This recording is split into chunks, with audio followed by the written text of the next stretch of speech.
मुगल शासन व्यवस्था। मंत्रिपरिषद को विजारत कहा जाता था। बाबर के शासनकाल में वजीर पद काफ़ी महत्वपूर्ण था, यानी इनके कार्यकाल में जो वजीर पद था वो काफ़ी महत्वपूर्ण पद था।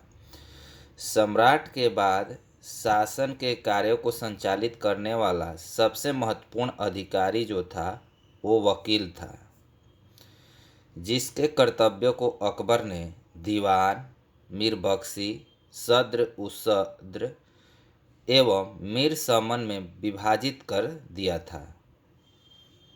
यानी सम्राट के बाद शासन के कार्यों को संचालित करने वाला सबसे जो महत्वपूर्ण अधिकारी था वो वकील था, जिसके कर्तव्यों को अकबर ने दीवान, मीर बख्शी, सद्र उसद्र एवं मीर समन में विभाजित किया था।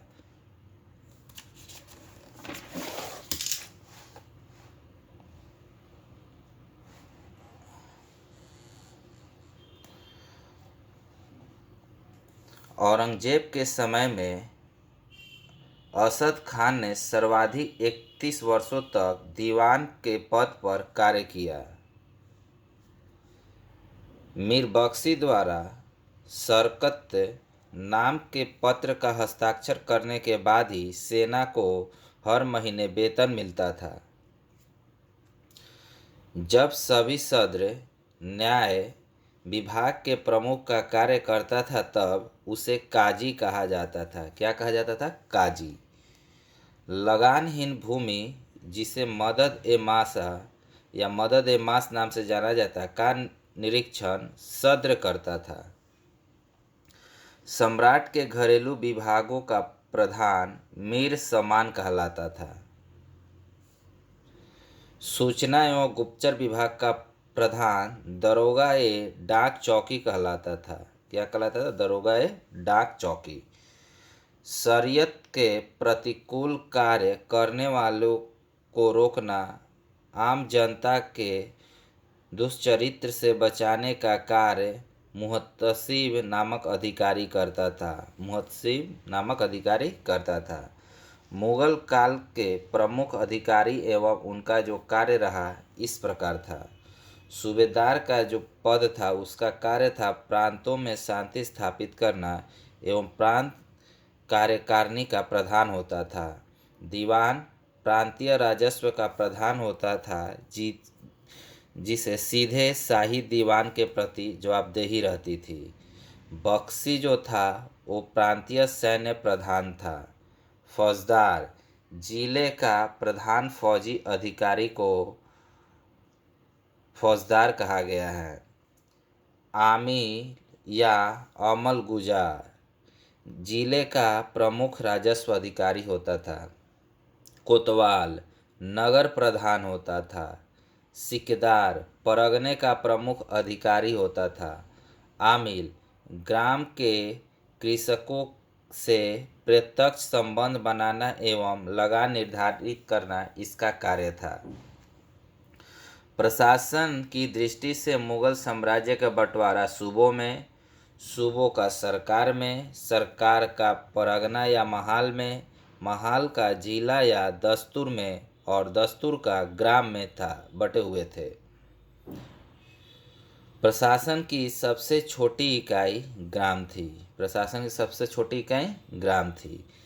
मावदा या दीह कहते थे, जिसे मावदा या दीह के नाम से जाना जाता था। मावदा के अंतर्गत छोटी छोटी बस्तियों को नागला कहा जाता था। नागला कहा जाता था। शाहजहां के शासनकाल में सरकार एवं परगना के मध्य चकला नाम की एक नई इकाई की स्थापना की गई थी। भूमि कर के विभाजन के आधार पर मुगल साम्राज्य का समस्त भूमि 3 वर्गों में विभाजित था। पहला भूमि जो था वो खालसा भूमि था, दूसरा जागीर भूमि और तीसरा सयुरगल या मदद ए मास भूमि। खालसा भूमि उस भूमि को कहते थे जो प्रत्यक्ष रूप से बादशाह के नियंत्रण में था। जागीर भूमि उस भूमि को कहते थे जो तनख्वाह के बदले दी जाने वाली जो भूमि रहती थी उसे जागीर भूमि कहा जाता था। सयुरगल या मदद ए मास अनुदान में दी गई लगानहीन भूमि जिसे मिल्क भी कहा जाता था। शेर शाह द्वारा भू राजस्व हेतु अपनाई जाने वाली जो पद्धति थी वो राई का उपयोग अकबर ने भी किया था। यानी शेरशाह द्वारा भू राजस्व हेतु अपनाई जाने वाली पद्धति राई का उपयोग अकबर ने भी किया था। अकबर के द्वारा करोड़ी नामक अधिकारी की नियुक्ति 1573 ईस्वी में की गई थी। इससे अपने क्षेत्र में 1 करोड़ दाम वसूल करना होता था। 1580 ईस्वी में अकबर ने दहसाला नाम की नवीन कर प्रणाली प्रारंभ की। दहसाला नाम की इस व्यवस्था को टोडरमल बंदोबस्त भी कहते हैं या कहा जाता है। इस व्यवस्था के अंतर्गत भूमि को 4 भागों में विभाजित किया गया। वो भूमि जो थे एक थी पोलज भूमि, परती भूमि, चाचर भूमि और बंजर भूमि। पोजल भूमि जो होती थी इसमें नियमित रूप से खेती होती थी, यानी वर्ष में 2 बार फसल उगाए जाते थे। परती भूमि इस भूमि पर 1 या 2 वर्ष के अंतराल पर खेती की जाती थी, उसे परती भूमि कहा जाता था। चाचर भूमि इस पर 3 से 4 वर्ष के अंतराल पर खेती की जाती थी। बंजर भूमि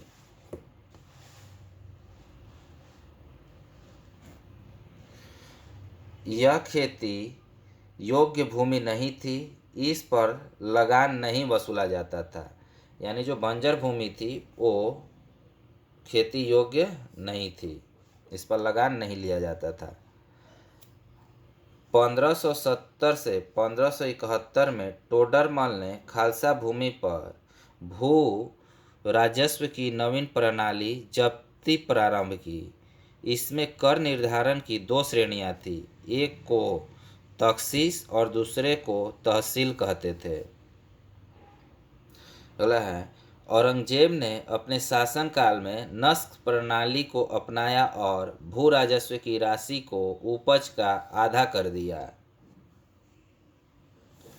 मुगल काल में कृषक 3 वर्गों में विभाजित थे, खुद काश्त, पाही काश्त और मुजारियन। खुद काश्त जो थे ये किसान उसी गांव में भूमि पर खेती करते थे जहां के वे निवासी थे। पाही काश्त ये दूसरे गांव में जाकर कृषि करते थे। मुजारियन खुद काश्त कृषकों से भूमि किराए पर लेकर कृषि कार्य करते थे।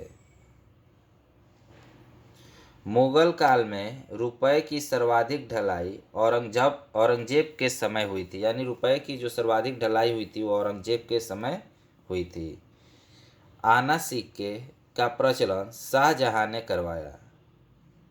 जहांगीर ने अपने समय में सिक्कों पर अपनी आकृति बनाई, साथ ही उस पर अपना एवं नूरजहां का नाम अंकित करवाया। मुगल कालीन लगान वसूल करने की जो व्यवस्थाएं थी वो इस प्रकार थी। गल्ला बख्शी, नसक एवं जब्ती। गल्ला बख्शी जो थी इसमें फसल का कुछ भाग सरकार द्वारा ले लिया जाता था। नसक इसमें खड़ी फसल के आधार पर लगान का अनुमान लगाकर फसल काटने पर उसे ले लिया जाता था। यह व्यवस्था बंगाल में थी। जब्ती इसमें बोई गई फसल के आधार पर लगान का निश्चय किया जाता था जो नगद लिया जाता था। सबसे बड़ा सिक्का संबत सोना था। स्वर्ण का सबसे प्रचलित सिक्का इलाही सिक्का था।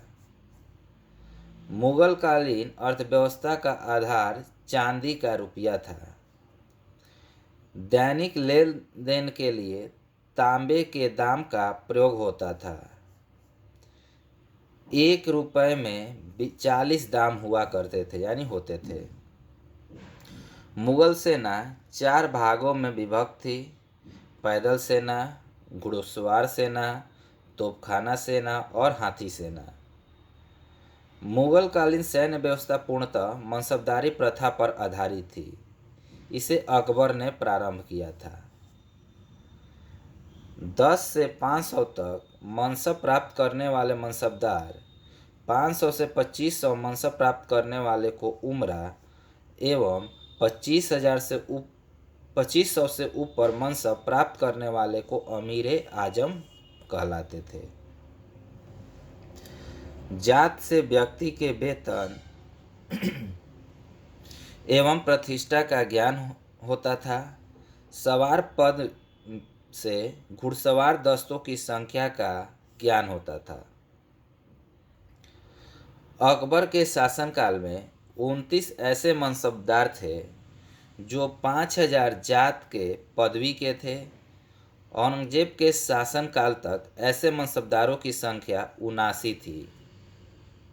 यानी नोट में क्या है, अकबर के शासनकाल में 29 ऐसे मनसबदार थे जो 5000 जात के पदवी के थे और औरंगजेब के शासनकाल तक ऐसे मनसबदारों की संख्या 79 हो गई थी।